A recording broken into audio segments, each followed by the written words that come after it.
Good morning, students. Uh, in today's class, we are going to start another chapter, that is chapter number 3, as per your syllabus of Aryabhat Knowledge University, and we are going to talk about report writing.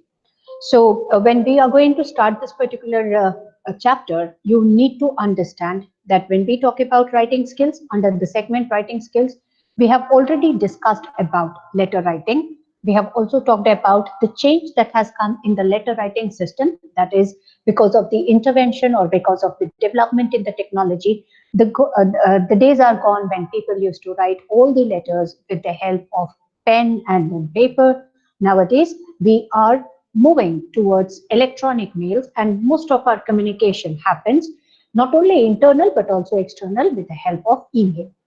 We have also talked about the different internal communication, wherein we discussed about memos, we have discussed about notice, we talked about agenda, we talked about minutes of meeting, and then we have discussed about proposal writing. In today's class, we are going to talk about report writing. I want you all to please remember, whenever we talk about report is something which is presented after certain analysis, after diagnostic, after doing some kind of activity. So whenever we say report is something that is compiled, something that is assembled, something that is collated after the event or after the incident that had happened or after the accident that had happened. So the event should always be the main thing that should be kept in your mind. So whenever we are talking about report is written, generated, or produced after any event or accident or incident or anything that we are going to compile in the process of presentation. So once when we are talking about report writing, keep this in your mind. Reports are always generated after the event or after any of the incident or activity based on which we have to present our report.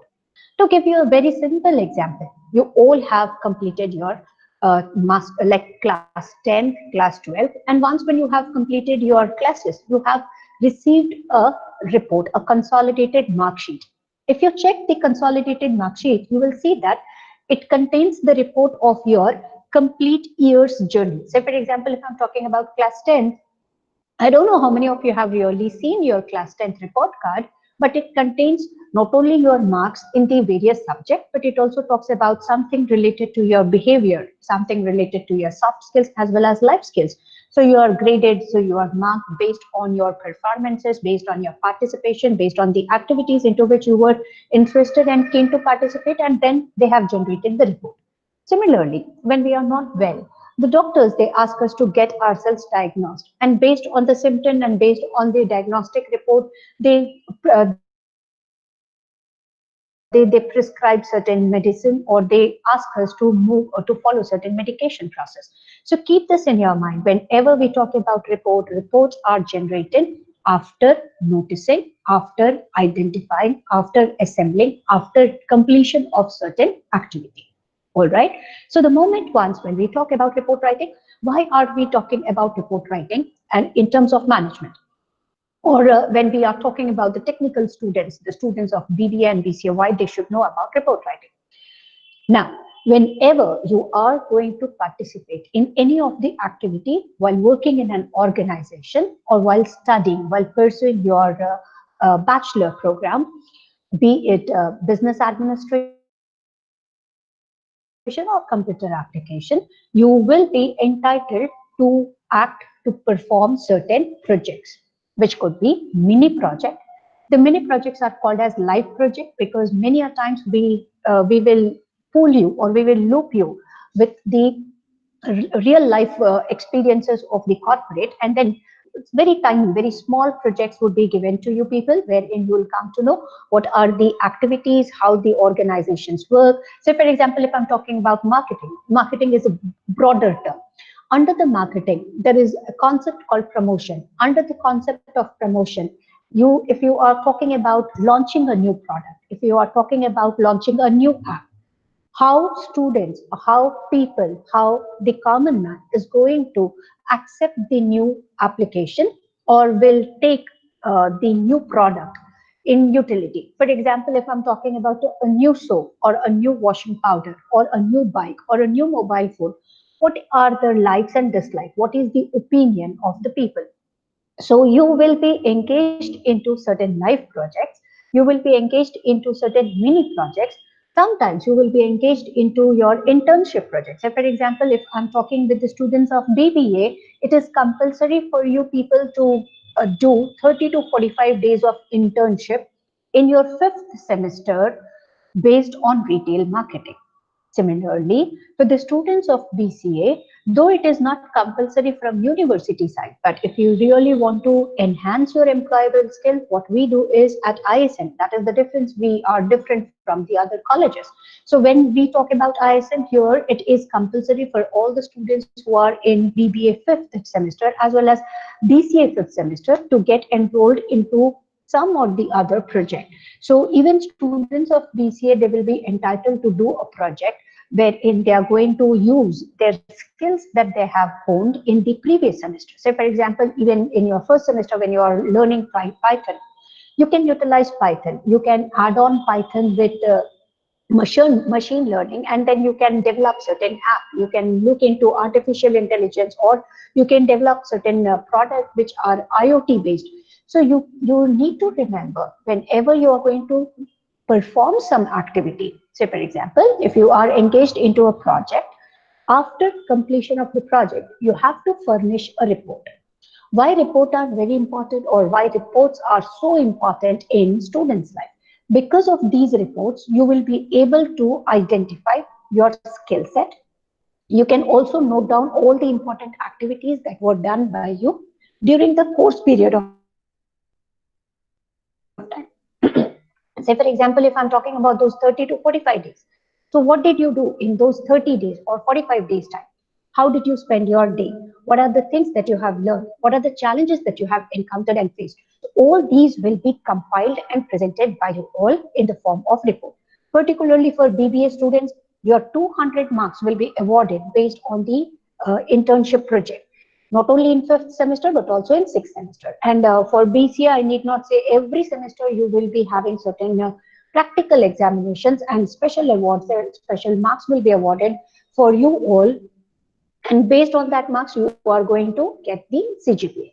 So keep this in your mind, that report, I'm not talking about a report that you're going to use after your course or after completion of your bachelor's, when you are going to work in an organization. When we talk about report writing will be utilized by each one of you in every semester, right from the first semester.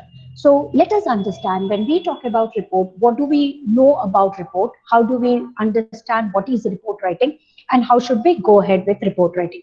So when we talk about the content, here are the important things that we are going to discuss, that we are going to talk under the segment called report writing. The first thing is the different types of report. What are the different types of report that we are going to discuss? Then we are going to talk about the essentials of the good report writing. What are the common things that we have to keep in our mind whenever we are trying to present a good report? Then what should be the structure of the report? What are the key steps that one should follow if you are really willing to present the good project report? Now, when I say key steps to be followed, we are going to talk about the presentation skills. Then comes the data collection, the different ways in which the data could be collected, and finally, the executive summary. When I say executive summary, please remember we have already discussed about this. If you remember, when we were discussing about proposal writing, I don't know how many of you can recall, there was a word used, or there were a couple of words which was used as elevator pitch. Now, when we were talking about elevator pitch, we also discussed about executive summary. And we have already identified, when we say executive summary is a gist of the complete activity that was done, that was performed by all of us. So yes, executive summary, we have identified that it is very, very important part of proposal writing. Similarly, when we are talking about report writing, even report writing contains executive summary. Now, the question that is generally created in the mind of student is, we have already discussed about proposal. Now, why are we talking about report? There is a slight difference between report and proposal. Whenever we say proposal, proposals are made, generated before the event. Say, for example, whenever we say proposal, proposals are those which talks about strategies, which talks about plan, which talks about the different activities and action that we have decided, that we have planned before the real application of the proposed activity. But when we talk about report, reports are generated at the end or by the end of the activity. So keep this in your mind that proposals are always done before the action, whereas reports are written after the action or at the end of the action. So moving ahead, in today's class, we are going to discuss about two major segments. That is, we are going to talk about the different types of report and followed by the essentials of good report writing. So I don't know how many of you are noting it down. I request each student to please keep a paper and pen along with you. And whatever is being discussed or told or explained, I want you to note it down at least a single line so that in your own words, when you are going to note down the importance of these types of report, you can certainly present your opinion. You can also be able to write the answers in an effective way. So when we talk about the different types of report, you can see here we have discussed about 7 common types of report. The first is routine report. Now, when we say routine reports are those reports which are generally written on regular basis. When I say regular basis, sometimes it is daily report, sometimes it is weekly report, sometimes it could be fortnight report, or sometimes it could be monthly. But remember, these are in routine. That means after the presentation of your monthly report, you're not going to stop there. For example, if you have submitted your monthly report for the month of October, you're going to start preparing once again for the month of November. Once when November concludes, then again you are going to start your preparation for December. So this is part and parcel of your day-to-day activity related to your roles and responsibilities, which happens, which goes on, or which is in continuous process on regular basis. Say, for example, when I talk about routine reports, I don't know how many of you have the habit of writing a diary, but many a time when you are maintaining a diary, you note down how many hours did you read, what are the new things that you have discovered or you encountered with, and then what was the best thing of that particular day.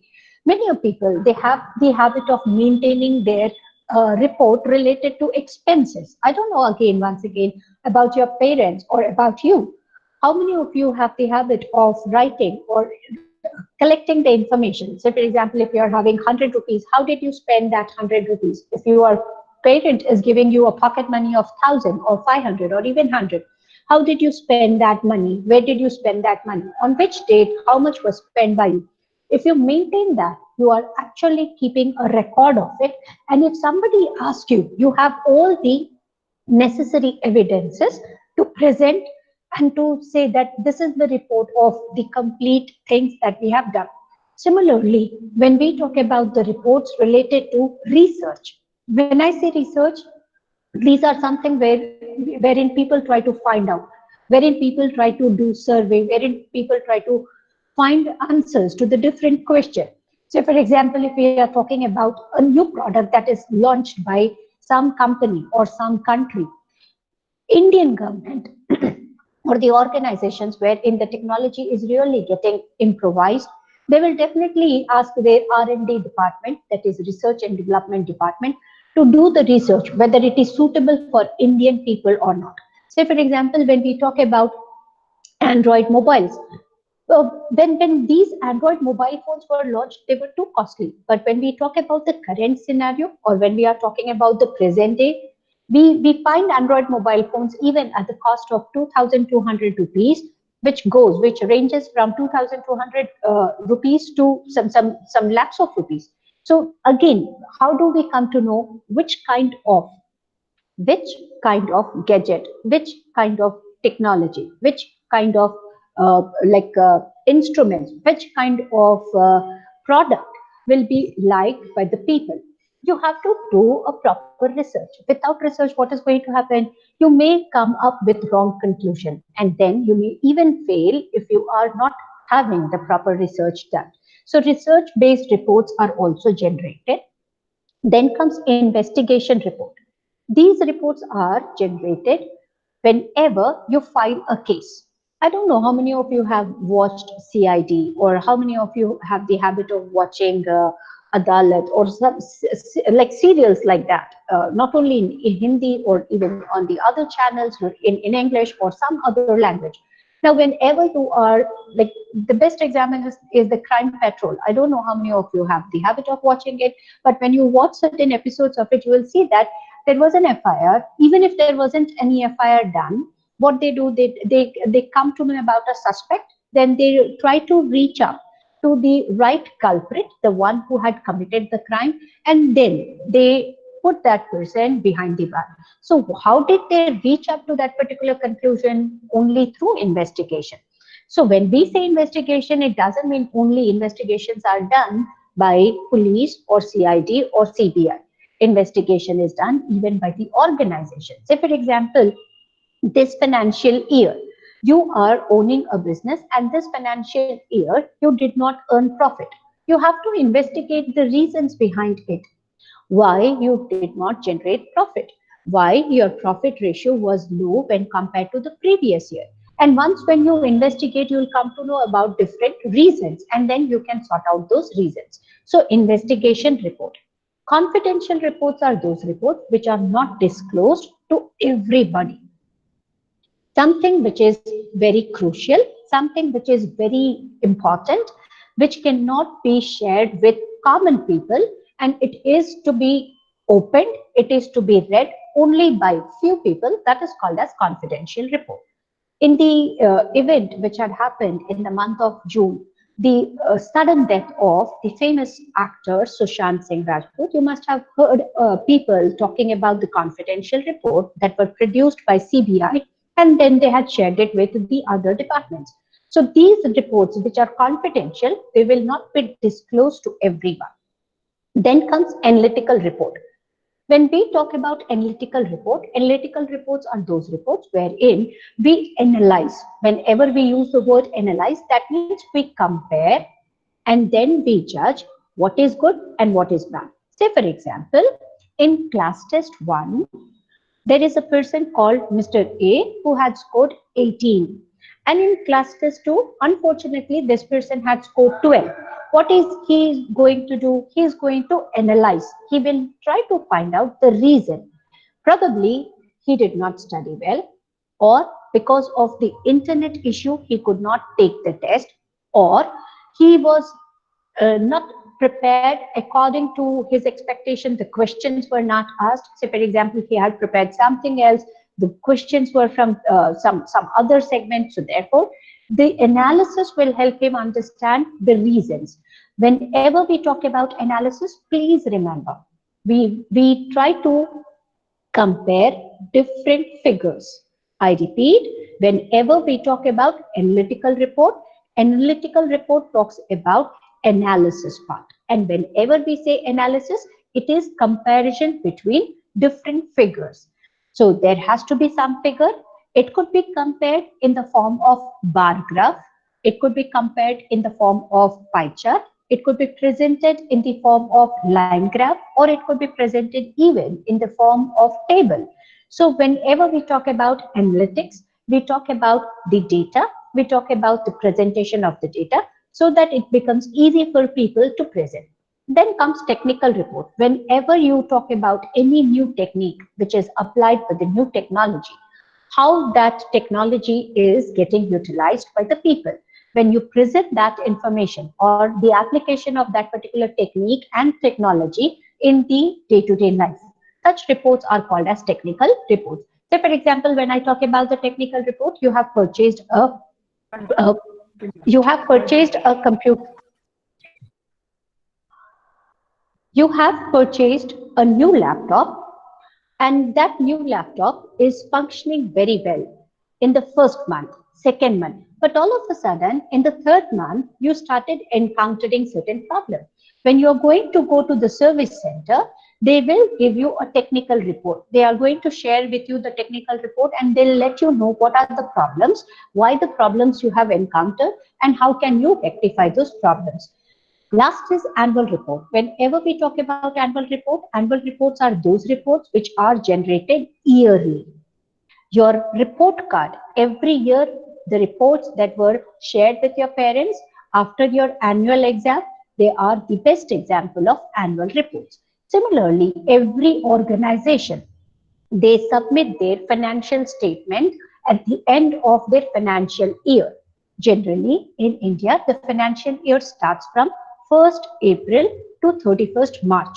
So from 1st April till 31st March, what was the expense, what was the income, what was the total profit, what was the total loss, and then subtracting the loss from the profit, they develop the balance sheet, and then they present this balance sheet to the common people. This is called as annual report. In annual report, you talk about profit percentage, you talk about the new innovations that you have implemented, the cost that was incurred by the organization, how did they increase the profit ratio, and how did they meet the different expenses, and they are progressing. So annual reports are those reports which are shared every year. So when we talk about, these are the common types of reports which are generated in every organization time and again. That means you cannot say that if I have presented analytical report this month, next year I'll not present, or next month I'll not present. It may happen that you are working in a company called say for example TCS. If you're working in TCS, you may have to present technical reports time and again. You may have to present analytical report time and again. If you are working with certain research based organizations, say for example you are part of R&D, if you get an opportunity to work with CISR, or if you get an opportunity to work with DRDO, or if you're getting an opportunity to work with any big organization where they are into research, where they are trying to find out the new things, so you're going to time and again produce research report. Routine reports are part and parcel of everybody's life. You have to present routine report time and again. All right. So these are the different types of reports that we have discussed. Now, essentials of good report writing. Based on those reports that we have discussed, you should keep these 6 common things in your mind whenever you are presenting or you are willing to draft a good report. Point 1, you should know the perspective. When we say knowing the perspective, that means what kind of report am I going to write? Am I writing a daily report, that is routine report? Am I writing research-based report? Am I writing investigation report? Or am I writing confidential report? Am I presenting analytical report? Or am I presenting the technical report? Or is this the annual report? I should have that clarity. Second, who are going to read those reports? Who are the people to whom I have to submit the report, and who are the people who are going to read that report? So you have to keep these 2 things, the kind and the people who are going to read it.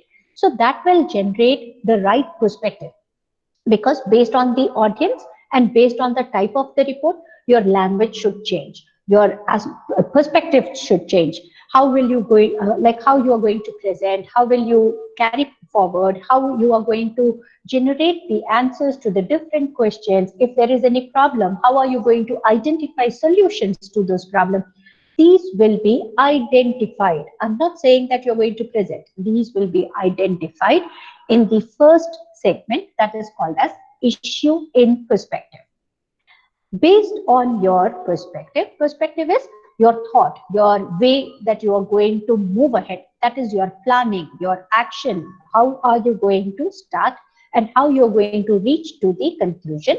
That is called as perspective.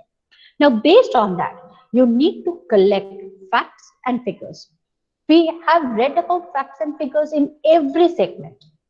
If I talk about internal communication, we went on talking about facts and figures. Even if I was talking about email, we talked about facts and figures. Even when we were talking about letter writing, we have discussed about facts and figures. Please remember, students, when we talk about management will not be happy to just read good words. They always want some facts. That means you have to present the true statements. You have to present some proof. You have to present certain evidences. And how will they value the evidence unless and until they are not going to measure it? How can they measure it when it is presented in figure? Say, for example, if you say, my company is gaining profit, nobody will accept this statement. Why? Because you did not present any facts and figures. But if you say, based on the record of the last year and comparing the previous year's record to this present year record, my company's net worth has increased from 1 crores to 2 crores, and now I'm earning a profit ratio of 12%, which was earlier 10%. That means there is a 2% raise in your profit. So that facts and figures are very, very important, and that should be again based with certain evidences. The third is maintain a judicial approach. Many a times when we are writing report, we start creating our own prejudice. Prejudice in the sense we have our own perception. We start thinking that if I present it in this way, it will be okay and that will be appreciated. You should keep this in your mind that reports are to be written keeping in mind its need and how its impact is going to generate more profit and more differences in the society. Say, for example, if we are talking about a report, let me talk about the census report. I don't know how many of you have seen people when they come to your house to ask and to inquire about how many people are there in your family, what is the total income of your father, what is the total income of your, that is yearly income of your parent. We are scared of giving the fact. And because of that facts that we are not disclosing, the information that we share is wrong. And because of that wrong information, every year after 10 years, whenever the census report is presented, you come to know that population is going on increasing, but the standard of living of Indians is day by day decreasing. In fact, when you see the people, their purchasing power is also increasing. Though there is a high inflation, but still these days your standard of living is increasing. Even if you go to a village, you will find a person who is living in unfurnished or even if I say the kacha houses, which is not properly built or structured, you will still find him using Android mobile, using internet, and knowing about the different things which are happening in and around India. So you need to identify why you are presenting the report and then maintain judicial approach. When I say judicial approach, don't give wrong or false statement. Do the in-depth analysis. That means if there is a problem, try to reach to its root. Try to identify what are the reasons, what are the causes which are leading to such problem. Now, in report, we also look for alternative viewpoint. What do we understand by alternative viewpoint? Alternative viewpoints are those viewpoints wherein we are not only talking about our own perspective. We also try to find from others what do they think, so that the report reader, the person whosoever is reading the report, he will have the different opinion. And finally, if there is any kind of documents that are to be supported or that are to be included, those supporting documents, we include them in the form of annexure. I want everybody to note down this. Whenever we talk about annexure, annexure means the supporting documents which are to be included at the end of the report. Say, for example, you made a survey, you have asked questions to hundreds of people. Now, you cannot include all those 100 questions and their answers in the middle of the report. Of course, you are going to do the analysis and analytical part of that particular question will be presented in the report. But at the end, you should include all those documents which are very, very important and relevant.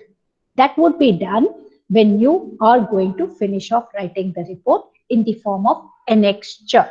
Annexure means those supporting relevant documents which are included at the end.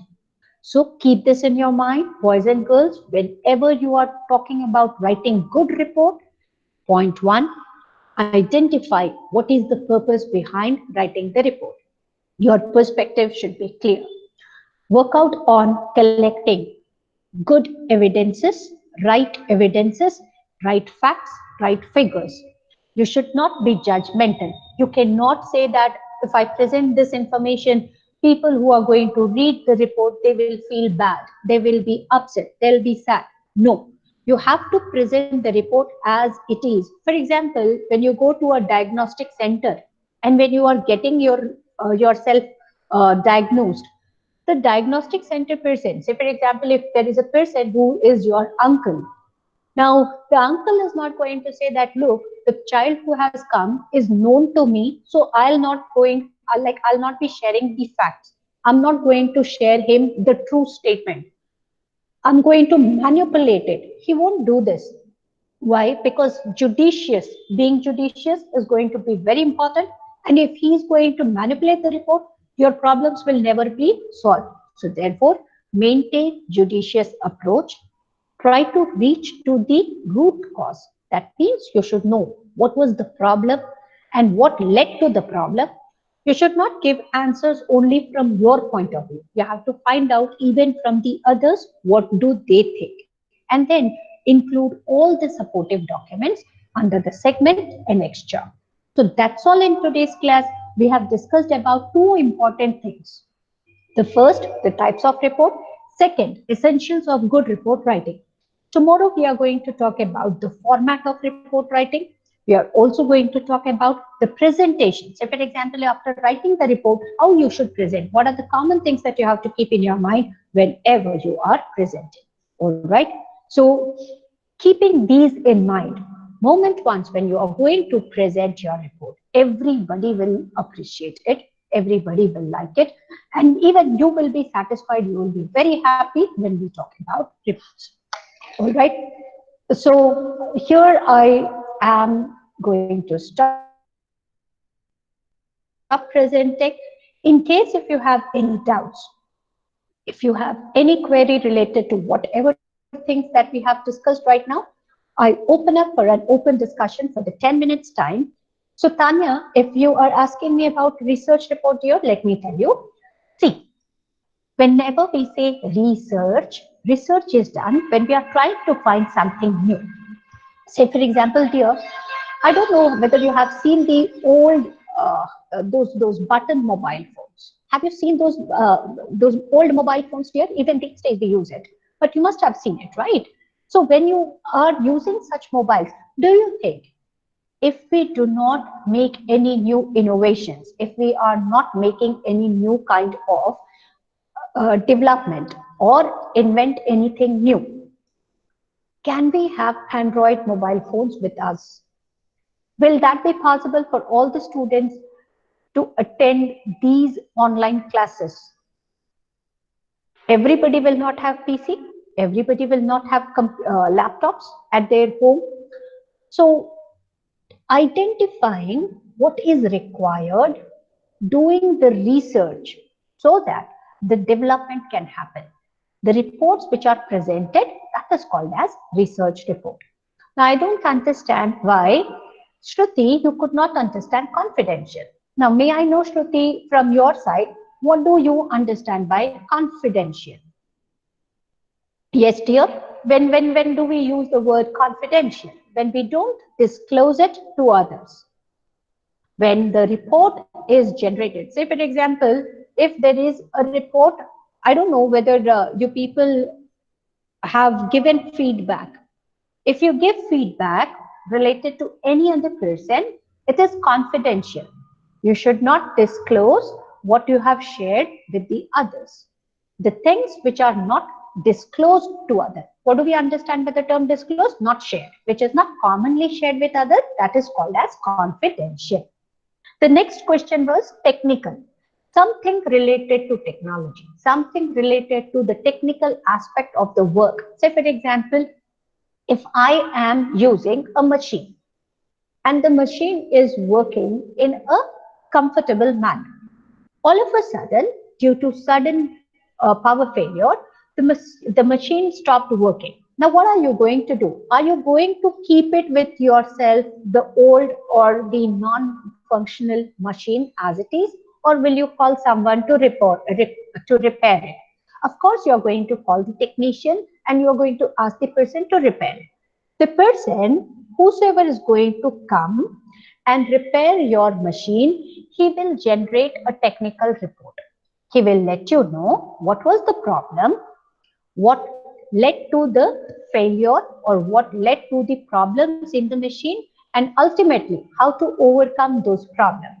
Such reports which are generated by the people is called as technical report. Am I clear with everyone? I hope, Tanya, I cleared your doubt here. Similarly, I have cleared the doubt of Miss Ananta and then even Shruti. Analytical report, beta, whenever we say analytical report, when we analyze. Ashish remembered here, whenever we talk about analytical, we are analyzing. And the example that I have given you was related to your class test. Whenever there are two figures and when you are comparing and contrasting. Say for example, let me give you an analytical report of this Diwali. If I talk about your previous Diwali and I ask you to compare it, your previous Diwali's expenses to present year Diwali's expense. You can present the same in the form of a table. You can say that, ma'am, in 2019, I went, I purchased a new, like a new jeans, a new shirt, a new shoes. Then I also purchased new crackers. I have also spent on so and so thing. So you are going to give me that report. But due to COVID-19 or due to some reason, this year you have decided not to spend money on purchase of clothes, just to spend money on a gadget or something else. You're going to analyze how much you have spent on clothes last year, how much did you spend this year, how much did you spend last year on gadgets, how much you are willing to spend this year. When you compare between two figures, that is called as analytical report. Ashish, did I clear your doubt here? Now, the next doubt that was raised was related to alternative viewpoint. Rituraj, whenever a person is having different opinion, say for example, if I say people who are living in Bihar, they are rich, but they don't expose their wealth. If they are living in a style, if they have a fixed style of living, they are happy with it and they don't want to bring that change. So my opinion may vary from your opinion. Could you understand here? So Ritu, if you are having a different opinion, say for example, if I'm living in a village, I know why the people who are living in village are living in such a poor state. They may not have certain facilities. Why there are no Mercedes? Say for example, you must have seen Mercedes, the vehicles that are flying on the roads of Bihar. But do you know that we do not have any service center of Mercedes in Bihar? If you want to purchase Mercedes, you have to purchase it either from Bengal or from Uttar Pradesh or from other state like Jharkhand. Why in India, like why in Bihar, we don't have the showroom of Mercedes? All right. So there can be different viewpoints. Alternative viewpoint is talking about having different opinion. Did I clear your doubt here? So I hope you could understand whenever we are talking about alternative viewpoints, taking the opinion from the different people.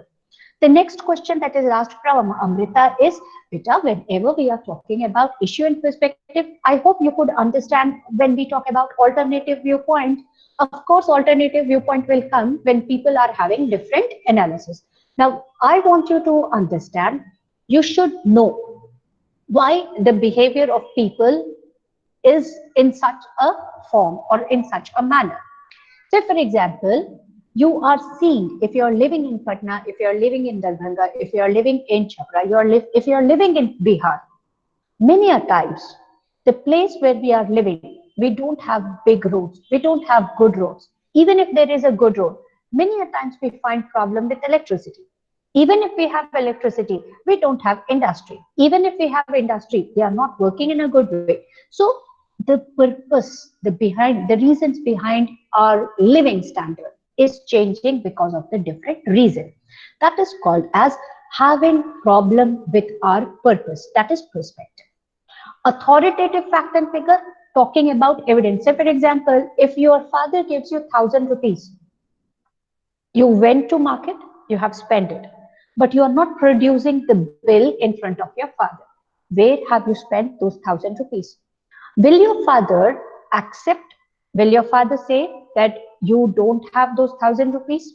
He'll not at all agree. He'll say that I have given you 1,000 rupees, and even if for Diwali, if you are asking for another 1,000 bucks, he'll say no, no, I have already given you. But in case if you present those facts and figures, say for example, if you generate those bills by saying that look, 500 I've spent for grocery, 200 for household activities, 300 for lighting and other, your father will come to you that look, I gave her 1,000 rupees and she had produced me the bill and she gave me all the bills related to those 1,000 rupees. You did not spend anything on yourself. So again, if you ask for 1,000, your father is going to give.